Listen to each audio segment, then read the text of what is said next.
अब chapter number 5 जो है ये है मादे की तभी हालतें। तो यहाँ पे जो क्वेश्चन है, सबसे पहले मादे से क्या मुराद है, इसकी कितनी हालतें हैं।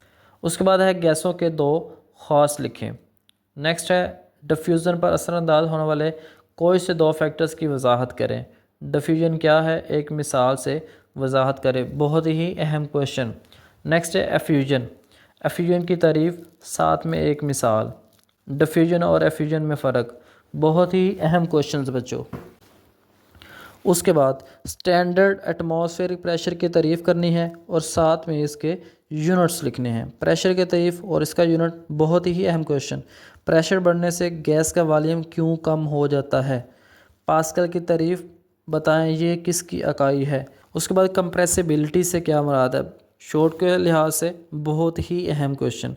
गैसेस की डेंसिटी, क्या ठंडा होने पर गैसेस की डेंसिटी ज़्यादा हो जाती है, तो ये आपने इसकी रीज़न बतानी है।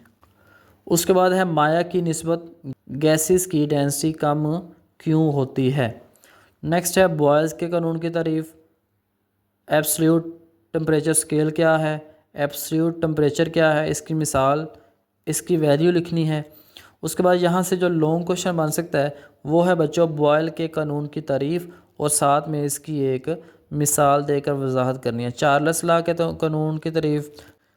अब लॉन्ग क्वेश्चन, चार्ल्स का कानून क्या है, इसका फार्मूला अखज़ करें। उसके बाद है अवेपोरेशन, बारिश के कतरात नीचे की तरफ क्यों गिरते हैं। नेक्स्ट है टेम्परेचर में इजाफे से अवेपोरेशन में तब इजाफा क्यों होता है। तो ये आपने इसके जो फैक्टर्स हैं बुक के अंदर लिखे 4-5, उनमें से इसको तैयार कर लेना। अवेपोरेशन से ठंडक क्यों पैदा होती है। अवेपोरेशन और कंडेंसेशन से क्या मुराद है। अवेपोरेशन एक मुसलसल अमल क्यों है। अवेपोरेशन से क्या मुराद है। सतही रकबा का इस पर क्या असर होता है। वेरी इंपॉर्टेंट क्वेश्चन बच्चों ये भी। उसके बाद है इसमें से जो लॉन्ग क्वेश्चन बन सकता है वो ये है अवेपोरेशन पर असरअंदाज होने वाले 3 फैक्टर्स की वजाहत करें। तो आपने इसके फैक्टर्स जो 4 हैं या 5 हैं वो आपने कंप्लीट तैयार कर लेने हैं। उसमें से आप 3 लिख सकते हैं। वेपर प्रेशर, वेपर प्रेशर की तारीफ़ और इस पर टेम्परेचर के असर की वजाहत, बहुत ही अहम क्वेश्चन बच्चों। वेपर प्रेशर और कंडेंसेशन में फ़र्क। उसके बाद वेपर प्रेशर क्या होता है, टेम्परेचर बदलने से ये किस तरह तब्दील होता है। नेक्स्ट है बॉइलिंग पॉइंट और मेल्टिंग पॉइंट के दरमियान फ़र्क। डायनामिक इक्विलिब्रियम क्या है। उसके बाद बॉइलिंग पॉइंट की तारीफ़ और बैरूनी प्रेशर का असर बयान करें। नेक्स्ट है फ्रीजिंग पॉइंट की तारीफ़। माया के डिफ्यूजन पर असरअंदाज होने वाले 3 फैक्टर की वजाहत, बहुत ही अहम क्वेश्चन है। तो यहाँ पे आपने बताना है कि जो माया होती है उस पर, उसकी डिफ्यूजन पर असरअंदाज होने वाले 3 फैक्टर्स कौन कौन से हैं और उनको आपने वजाहत से बयान करना। नेक्स्ट है मेल्टिंग पॉइंट की तारीफ़। रिजिडिटी, ठोस रिजिडिटी क्यों ज़ाहिर करते हैं, यानी जो सॉलिड्स होती हैं वो सख्त क्यों होती हैं, ये आपने बताना है। एमॉर्फिस ठोस। अब यहाँ पे एमॉर्फिस और क्रिस्टलाइन के दरमियान फ़र्क आपने बयान करना है। क्रिस्टलाइन की तारीफ़ और 2 मिसालें लिखनी हैं। उसके बाद है एलोट्रोपी, बहुत ही अहम टॉपिक बच्चों। यहाँ पे ट्रांजिशन टेम्परेचर की तारीफ़ और साथ में मिसाल है। एलोट्रोपी को मिसालें देकर बयान करें, डेफिनेशन लिखें, साथ में इसकी एग्जांपल्स लिखनी होंगी। उसके बाद है गोश्त को कैसे महफूज किया जा सकता है। तो ये आपकी जो साइड पे इंफॉर्मेशन बच्चों लिखी होती हैं ये उसके अंदर से क्वेश्चन है और ये 1-2 दफ़ा पेपर में भी आ चुका है। अब हम बात करेंगे चैप्टर नंबर 6 की, जो कि है सॉल्यूशंस के बारे में। तो यहाँ पे हम सबसे पहले इसके शॉर्ट क्वेश्चंस की बात कर लेते हैं। तो पहला शॉर्ट क्वेश्चन है इसका, सॉल्यूशन की मिसाल के साथ आपने तारीफ़ लिखनी है। क्वेश्चन नंबर 2 है सॉल्यूशन और ख़ालिस माया के दरमियान फ़र्क जानने का सादा तरीन तरीका तहरीर करें। क्वेश्चन नंबर 3 है सॉल्यूशन को मिक्सचर क्यों समझा जाता है। तो यहाँ से आपका जो मोस्ट इम्पोर्टेंट क्वेश्चन है वो क्वेश्चन नंबर 1 है बच्चों। अब इसका टॉपिक नेक्स्ट है एक्व सॉल्यूशन। अब एक्व सॉल्यूशन की जो डेफिनेशन है बहुत ही अहम है। नेक्स्ट क्वेश्चन है सॉल्यूशन और एक्व सॉल्यूशन में क्या फ़र्क है। अब नेक्स्ट क्वेश्चन है सोल्यूट और सॉल्वेंट में क्या फ़र्क है, बहुत ही अहम क्वेश्चन है बच्चों। नेक्स्ट क्वेश्चन, सैचुरेटेड और अनसैचुरेटेड सॉल्यूशन में क्या फ़र्क है? Very important question. अब यहाँ से जो लॉन्ग क्वेश्चन बन सकता है वो ये है, सैचुरेटेड सॉल्यूशन और सुपर सैचुरेटेड सॉल्यूशन की तारीफ़ करें, ये कैसे तैयार किए जाते हैं। नेक्स्ट है जी सुपर सैचुरेटेड सॉल्यूशन की तारीफ़। उसके बाद है सॉल्यूशन और कोलाइड में फ़र्क की क्या वजह है। अब उसके बाद है कंसनट्रेटेड और डिल्यूट सॉल्यूशन में क्या फ़र्क है। बहुत ही अहम क्वेश्चन है बच्चों। उसके बाद इसमें से जो लॉन्ग क्वेश्चन बन सकता है वो ये है, कंसनट्रेटेड सॉल्यूशन से डिल्यूट सॉल्यूशन कैसे तैयार किए जाते हैं। नेक्स्ट क्वेश्चन, ठोस ठोस महलूल क्या होता है? दो मिसालें दीजिए। एलॉय क्या है? एक मिसाल दीजिए। नेक्स्ट क्वेश्चन है, इसमें जो लॉन्ग क्वेश्चन बन सकता है वो ये है, सॉल्यूशन से क्या मुराद है? सॉल्यूशन की अक़साम की वजाहत कर। अब ये जो नेक्स्ट क्वेश्चन है बच्चों, ये बहुत ही अहम क्वेश्चन है। कंसंट्रेशन यूनिट से जितने भी क्वेश्चन हैं ये बहुत ही अहम है। तो पहला क्वेश्चन है, percentage mass to mass ratio से क्या मुराद है? मैस टू वॉल्यूम से क्या मुराद है? वॉल्यूम टू मैस परसेंटेज से क्या मुराद है? वॉल्यूम से वॉल्यूम परसेंटेज से क्या मुराद है? ये चारों के चारों क्वेश्चन जो बच्चों बहुत ही अहम क्वेश्चंस हैं। अब उसके बाद जो क्वेश्चन है बहुत ही अहम है, मोलैरिटी की तारीफ़ करें और इसकी मसावात लिखें। तो यहाँ पे आपने इसकी तारीफ़ लिखनी है और साथ में इसकी आपने मसावात लिखनी है। अब यहाँ से जो लॉन्ग क्वेश्चन बन सकता है, बहुत ही अहम क्वेश्चन है, मोलैरिटी क्या है? मोलर सॉल्यूशन तैयार करने के लिए इसका फार्मूला बयान कीजिए। अब नेक्स्ट है जी हमारे पास, एक मोलर सॉल्यूशन कैसे तैयार किया जाता है? बहुत ही अहम क्वेश्चन। अब उसके बाद है सोलोबिलिटी। Solubility very important. उसके बाद है इसमें से जो लॉन्ग क्वेश्चन बन सकता है बहुत ही अहम है, सोलोबिलिटी की तारीफ़ करें, नीज सोलोबिलिटी के अमूमी असूल तहरीर करें। तो अब इसमें से जो लॉन्ग क्वेश्चन बन सकता है वो ये है, सॉल्यूट सॉल्वेंट इंटरेक्शन किस तरह सोलोबिलिटी पर असरअंदाज होती हैं।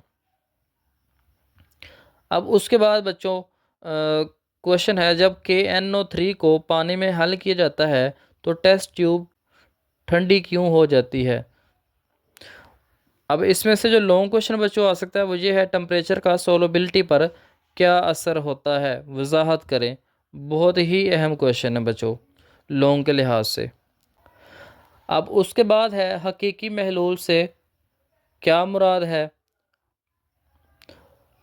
नेक्स्ट क्वेश्चन है very important, like dissolve like इसका क्या मतलब है?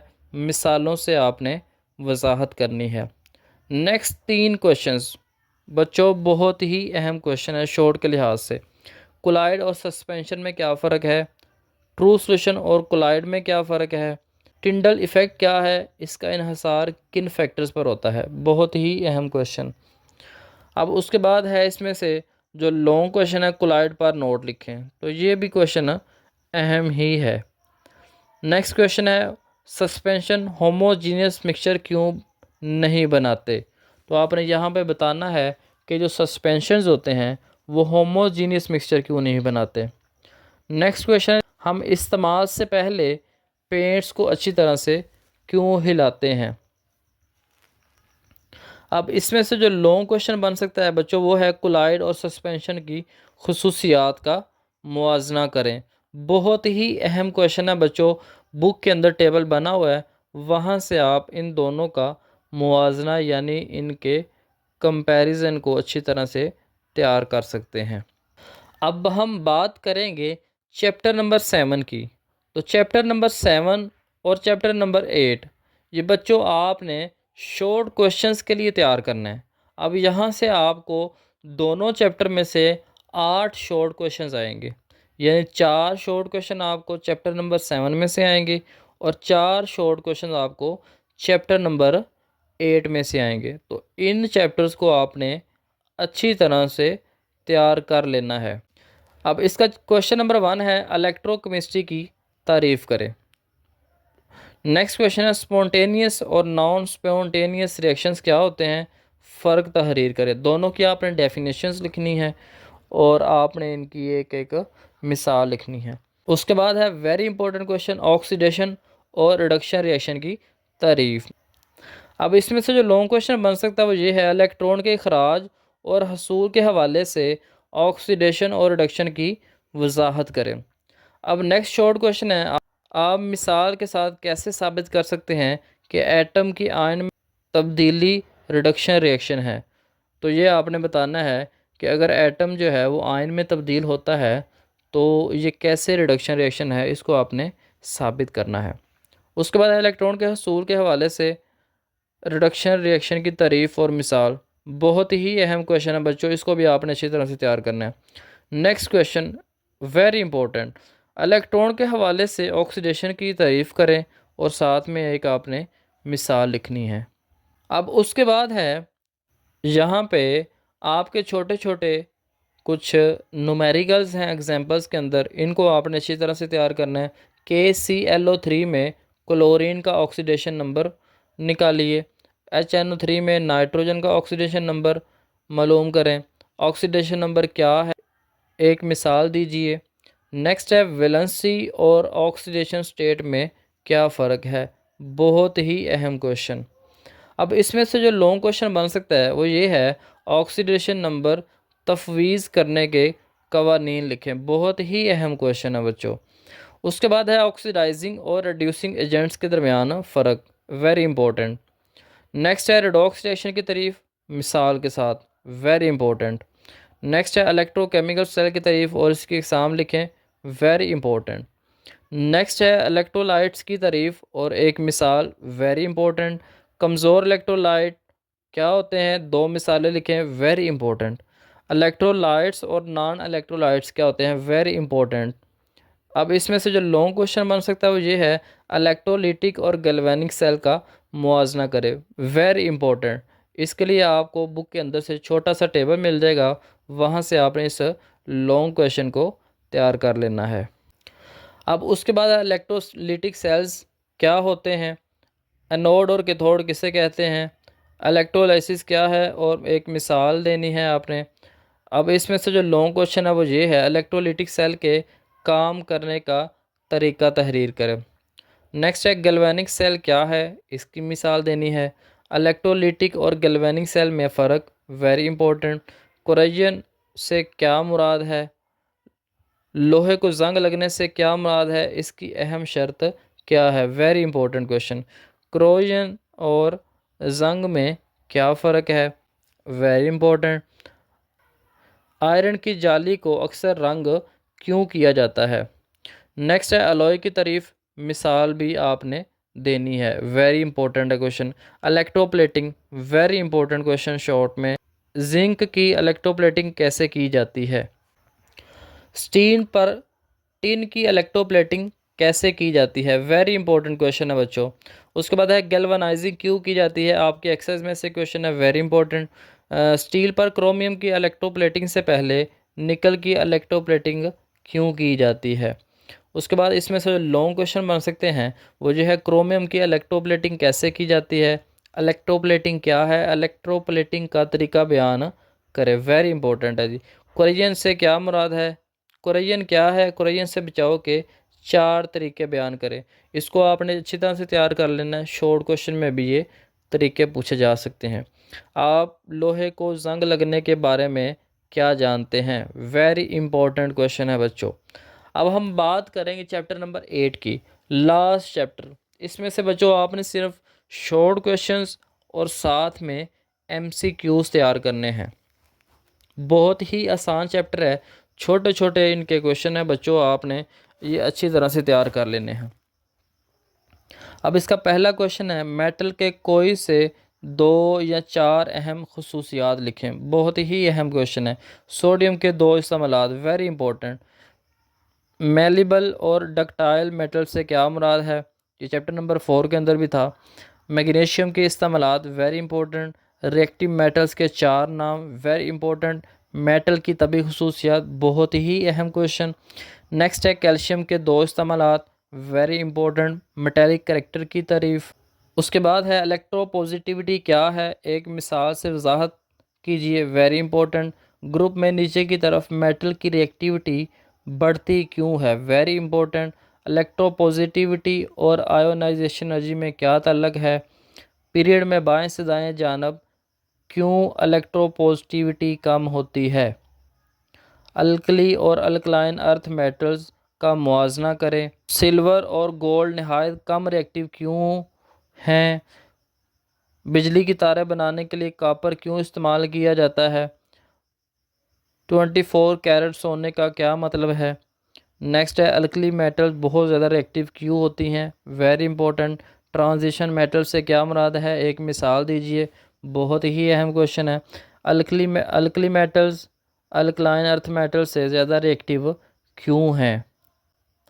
नेक्स्ट है जी नोबल मेटल्स की इनर्टनेस।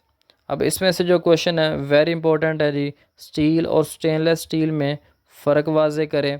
गोल्ड के दो इस्तेमालात वेरी इंपॉर्टेंट, सिल्वर के दो इस्तेमालात वेरी इंपॉर्टेंट, प्लाटिनम की खसूसियात, प्लाटिनम के दो इस्तेमालात वेरी इंपॉर्टेंट। प्लाटिनम ज्वेलरी बनाने के लिए क्यों इस्तेमाल किया जाता है। क्या खालिस गोल्ड आराइशी अशिया बनाने के लिए इस्तेमाल किया जा सकता है, अगर नहीं तो क्यों। आपने ये इसकी वजह बतानी है। लास्ट वाला question very important, non metal की कोई से दो तभी खसूसियात लिखें, नॉन मेटल की कोई से दो कीमियाई खसूसियात लिखें। दोनों क्वेश्चन वेरी इंपॉर्टेंट है। कोई से चार हेलोजेंस के नाम लिखें, हेलोजेंस की तारीफ और मिसाल दें। नेक्स्ट लास्ट क्वेश्चन है, तेज़ रोशनी में मीथेन का क्लोरीन के साथ केमिकल तामुल तहरीर करें, वेरी इंपॉर्टेंट। तो ये थे बच्चों आपके चैप्टर नंबर 1 से लेके चैप्टर नंबर 8 तक मोस्ट इम्पोर्टेंट शॉर्ट क्वेश्चंस और लॉन्ग क्वेश्चंस। इसके अलावा बच्चों अगर आप चाहते हैं कि आपकी इससे भी अच्छी तैयारी हो तो उसके लिए आप चैप्टर नंबर 1 से लेके चैप्टर नंबर 8 तक जितने भी एक्सरसाइजेस के क्वेश्चंस हैं वो आप अच्छी तरह से तैयार कर लें, तो इंशाल्लाह आपका जो केमिस्ट्री का पेपर है बेहतर से बेहतरीन हो सकता है। तो उसके लिए आप साथ में एमसीक्यूज़ जो एक्सरसाइजेस के अंदर हैं और प्लस आपने जो पास्ट पेपर्स के अंदर जितने भी एमसीक्यूज़ हैं बच्चों वो आपने अच्छी तरह से तैयार कर लेने हैं। लॉन्ग क्वेश्चंस के लिए अगर आप पहले 4 चैप्टर्स तैयार कर लेते हैं तो आपके लॉन्ग क्वेश्चंस कंप्लीट हो सकते हैं।